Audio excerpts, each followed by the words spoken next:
دیارە لە ماوەی ڕابردووە بە دیاریکراوی لە چەند ساڵی ڕابردووە لە ژێر پاسا و ناوی قەیرانی داراییە بەداخەوە حکوومەتی هەرێمی کوردستان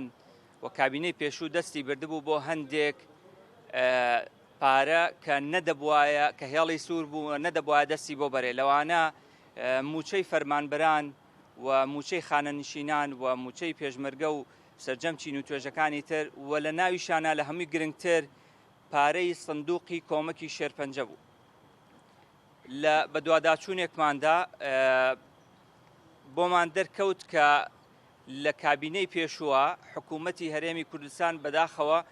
بە ناوی قەیرانی داراییەوە پارەی سندوقی کۆمەکی شێرپەنجەی سەحب کردووە و بەکاری هێناوە بۆ بواری تر و کۆی ئەو مەبلەغەی کە هەتاوەکو بەرواری 31/12/2018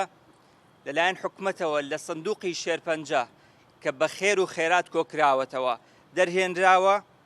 بڕی 111 ملیار و 657 ملیۆن و 336 هزار دینار بووە لەگەڵ 5 ملیۆن و 133 هزار و 589 دلار کەواتە بە کۆی گشتی نزیکەی 117 ملیار دیناری سندوقی کۆمەکی شێرپەنجە دەرهێنراوە بەکارهێنراوە بۆ شتی تر. ئەم پارەیە کە مافی نەخۆشانی شێرپەنجەیە لە سەرجەم پارێزگاکانی هەرێمی کوردستانە لە دهۆکەوە هەتاوەکو هەولێر و سلێمانی و هەڵەبجە بەداخەوە ئەو مافیان لێ زەوت کراوە ئێستا تەنها ئەمە ژمارەیە.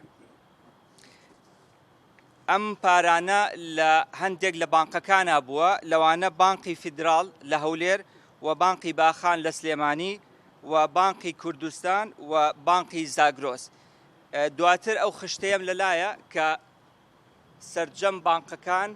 ناوەکانیان و ئەو پارەیە بە دینار و بە دۆلار چەندی تیا بووە و کۆی گشتی کە ئەم پارەیە حکوومەتی هەرێمی کوردستان دەری هێناوە و بەکاری هێناوە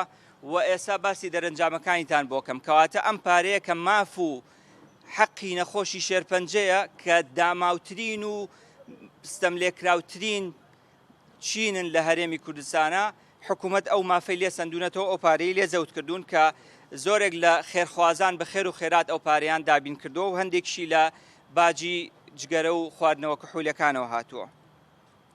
دیارە دەرئەنجامی ئەمە لە بەدواداچوونماندا بۆ هەر سێ نەخۆشخانەی نانەکەلی لە هەولێر و نەخۆشخانەی هیوا لە سلێمانی و سەنتەری چارەسەری شێرپەنجە لە دهۆک بۆمان دەرکەوت کە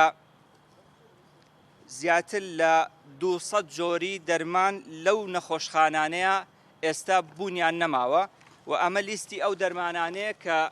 لە نەخۆشخانە شێرپەنجەیەکانە بوونیان نەماوە بەداخەوە. ئەمە یەک، ئەوە لیستی دووەم، ئەوە لیستی سێیەم و ئەمە چەند ملحەقێکی تریشی هەیە. کەواتە نەخۆشانی شێرپەنجە کە لە نزیکەوە قسەمان لەگەڵ کردن بۆمان دەرکەوت کە هەندێکیان بەداخەوە ئەوانەی کە سێ جۆر کیمیایی وەرەگرن ناچارن دوانیان لە بازارەکانە بکڕن کە جاری وا هەیە 2 هەفتە جارێک هەفتەی جارێکە بێ بەکاری بێنن. ئەمە جگەلەوەی کە بەهۆی ئەو قەرزەی لەسەر وەزارەتی تەندروستی کەڵەکە بووە کۆمپانیا ئەسڵیەکانی دەرمان بڕیاریان داوە کە زۆرینەیان دەرمان بە وەزارەتی تەندروستی حکوومەتی هەرێمی کوردستان نەفرۆشن. بەمەش وەزارەتی تەندروستی ناچار بووە تەندەر لەگەڵ کۆمپانیاکانی ترابکە کە دەرەجە دوون کەواتە ناتوانێت دەرمان لە کۆمپانیا ئەسڵەکان بکڕێت. دەرەنجامی ئەمە ژواکە کە ڕێژەی چاکبوونەوە لە نەخۆشی شێرپەنجە دابەزێت. کۆمپانیا شەریکە گەورەکانی دەرمان داوای حسابێکەکەن پێوترێ LC. ئەمە زمانی ئەو پارەیەکە کە دەرمانی پێفرۆشن بەڵام تا ئێستا وەزارەتی دارایی لە کابینەی پێشوو تا ئەم کابینێش ئامادە نییە ئەو حسابە بۆ کۆمپانیاکان بکاتەوە و ئەم پارەی سندوقی شێرپەنجە بگێڕێتەوە بۆ ئەوان. ئەمە جگە لەوەی کە دهۆک پێویستی بە سنتەرێکی چارەسەری شێرپەنجەی تایبەت هەیە کە ئێستا لە یەکێک لە تابقەکانی نەخۆشخانەیەکی گشتیە چەند بێدێکیان دراوەتێ بە گوژمەی 50 ملیار دینار پرۆژەیەکی متەکامیل ئامادە کراوە بۆی نەخۆشخانەیە بۆ شارە دروست بکرێ لە دهۆک بەڵام تا ئێستا حکوومەت ئامادە نیە ئەو پارەیە بجێڕێتەوە بۆ سندوقی شێرپەنجە بۆی ئەو نەخۆشخانەیە بۆ نەخۆشانی پارێزگای دهۆک دروست بکرێ. بەدەر هەندێک جار کە چەک دێت بۆ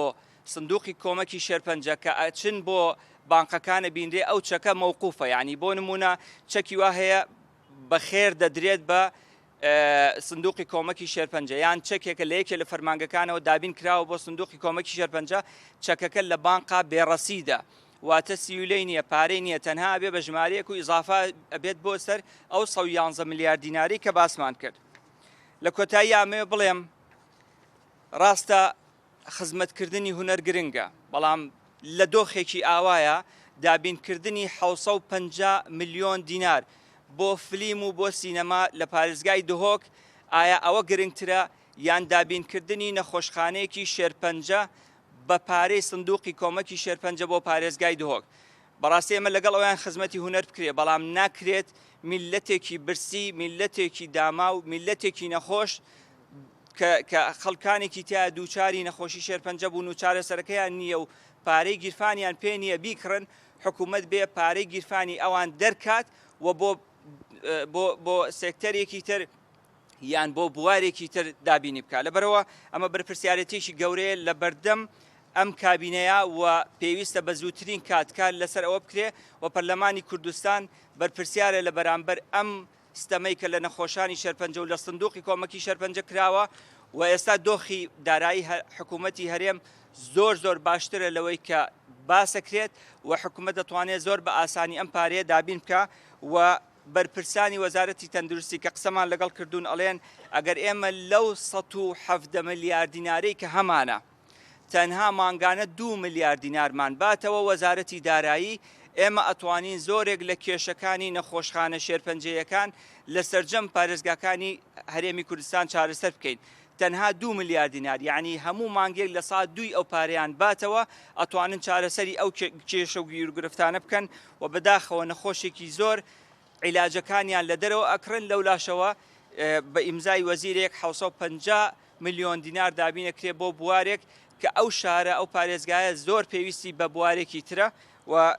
ئەوەی کە لەسەر شانی ئێمە بوو ئەم بە دوواداچوونە بوو کردمان ئەم بابەتە بەرزەکەینەوە و دەستخۆشی لە هاوڕێیان مەکەم لە لیژنەی تەندروستی کە هاوکار بوون پێکەوە بەشێک لەم بە دوواداچوونەمان ئەنجامدا و بەشەکەی تر خۆم بە شخصی چوومەتە نەخۆشخانەکان و چوومەتە لای ئەو کەسانی کە پەیوەندیدارن بەو بابەتەوە و داتاکانمان وەرگرتووە و چیترە بێ کۆتایی بەم ستەمە بهێنرێت کە لە نەخۆشی شێرپەنجە ئاکرێت.